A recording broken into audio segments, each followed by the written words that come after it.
Hello दोस्तों, आप सभी का स्वागत है मेरे चैनल पे जिसका नाम है कल हो ना हो। आज हम बात करने वाले हैं घुटनों के दर्द के बारे में। जैसा कि मेरा पुराना वीडियो भी था घुटनों के दर्द के बारे में, घुटनों में पानी कैसे भरता है एंड ऑल। तो आज हम बात करेंगे अर्थराइटिस के बारे में।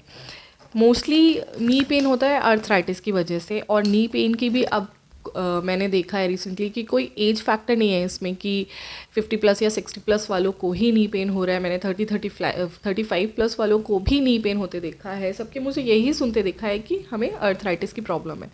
तो अर्थराइटिस भी दो टाइप्स का होता है।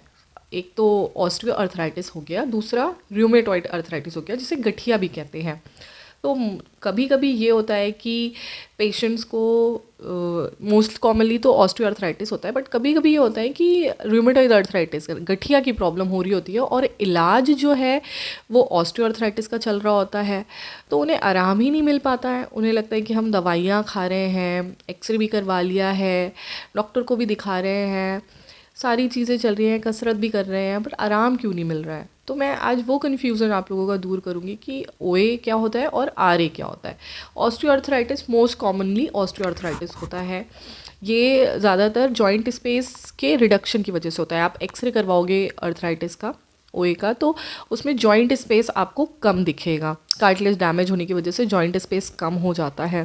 रूमेटॉइड अर्थराइटिस होता है एक ऑटोइम्यून डिजीज़ होती है। ऑटोइम्यून डिजीज़ का मतलब होता है कि जो आपकी बॉडी की इम्यूनिटी होती है वो बॉडी के अगेंस्ट काम करना शुरू कर देती है। तो वहाँ पे उन जॉइंट्स में इन्फ्लामेशन स्टार्ट हो जाता है। और रूमेटॉइड अर्थराइटिस में मोस्टली मल्टीपल जॉइंट्स इन्वॉल्व होते हैं, जैसे कि छोटे छोटे जॉइंट्स ज़्यादातर इन्वॉल्व होते हैं। जैसे फिंगर्स हो गई, फिंगर्स में पेन होना स्टार्ट हो जाता है और वो डिफॉर्मिटी भी आनी स्टार्ट हो जाती है। और ऑस्टियोआर्थराइटिस में मोस्ट कॉमनली नी ही इन्वॉल्व होता है, नी जॉइंट। अगर बहुत ज़्यादा रेयर केसेस है या तो बहुत स्टेज आगे बढ़ चुकी है ओए की, बहुत ज़्यादा प्रॉब्लम, तो उसमें हिप जॉइंट का इन्वॉल्वमेंट हो जाता है, वो भी नी जॉइंट के वजह से ही होता है।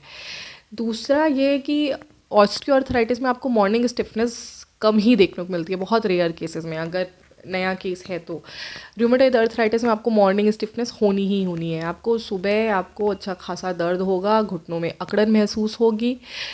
तो और रूमेटॉइड अर्थराइटिस में आपको घुटनों में दर्द, जलन, गर्माहट ये महसूस होगी। ऑस्टियोआर्थराइटिस में ये सारी चीज़ें रेयर केसेस में महसूस होती हैं जब घुटने इस कदर घिस चुके होते हैं, हड्डियों का स्पेस बहुत ज़्यादा हद तक कम हो चुका होता है। तो ये, और वो भी बहुत कम केसेस में देखने मिलता है। रूमेटॉइड अर्थराइटिस में आपको ये होना ही होना है।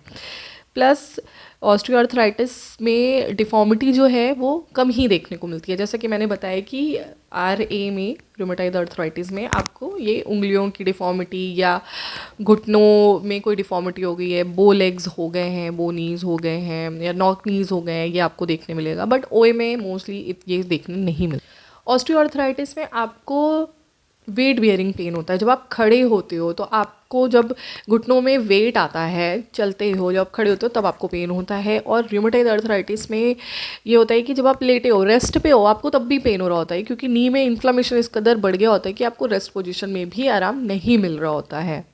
ऑस्टियोआर्थराइटिस को फाइंड आउट करने के लिए आप सिंपल एक्सरे करवा सकते हो। उसमें आपको जॉइंट स्पेस रिड्यूस दिख जाएगा, पता चल जाएगा कि ऑस्टियोआर्थराइटिस है। ऑस्टियोआर्थराइटिस का ट्रीटमेंट नॉर्मल मेडिकेशन से हो जाता है। फिजियोथेरेपी बेस्ट ट्रीटमेंट है ऑस्टियोआर्थराइटिस का। इसके अलावा अगर हड्डियाँ, जॉइंट स्पेस इतना कम हो चुका है कि वहाँ पे कोई और इलाज पॉसिबल नहीं है, तो वहाँ पे नी रिप्लेसमेंट हो जाता है ऑस्टियोआर्थराइटिस में। रूमेटॉइड अर्थराइटिस आपको चेक करवाने के लिए एक तो RA फैक्टर का टेस्ट होता है, उसमें एक्सरे भी होता है। RA फैक्टर का टेस्ट होता है जिसमें कि कंफर्म हो जाता है कि आपको RA है या नहीं है। ESR टेस्ट होता है। ANA टेस्ट होता है, that is anti nuclear antibody test. And एक और टेस्ट होता है, दैट इज़ HLA-DR4 टेस्ट होता है। तो ये सारे टेस्ट, अगर आप RA अपना कंफर्म करना चाहते हो, अगर आपको बहुत टाइम से घुटनों में दिक्कत है, आप ट्रीटमेंट ले रहे हो, आप इलाज करवा रहे हो, आप दवाइयाँ खा रहे हो, फिजियोथेरेपी भी करवा रहे हो, लेकिन आपको कोई आराम नहीं मिल रहा है, और आपको मेरा वीडियो देखने के बाद आपको डाउट हो रहा है कि यार मुझे ओए है या RA है, तो आप ये सारे टेस्ट करवा के कंफर्म कर सकते हो कि आपको ओए है या RA है। RA एक इन्फ्लामेटरी डिजीज़ है, तो ये सारे टेस्ट कंफर्म कर देते हैं कि आपकी बॉडी में इन्फ्लामेशन स्टार्ट हो चुका है या नहीं हो रहा है। फिर उस हिसाब से डॉक्टर दवाइयाँ प्रिस्क्राइब करते हैं। आरए का ट्रीटमेंट भी मेडिकेशन है एंड फिजियोथेरेपी ऑफ कोर्स है, बट उसके साथ साथ एक प्रॉपर मेडिकेशंस होती हैं जिसके कारण आपको बहुत आराम मिलता है, एंड फिजियोथेरेपी से तो आपको आराम मिलता ही है। तो आज ही जाएं और अपने घुटनों के बारे में सोचें कि आपको अपने घुटनों में क्या दिक्कत है, दर्द किस कारण से हो रहा है, आप ठीक जा रहे हैं, सही तरीके से इलाज करवा रहे हैं।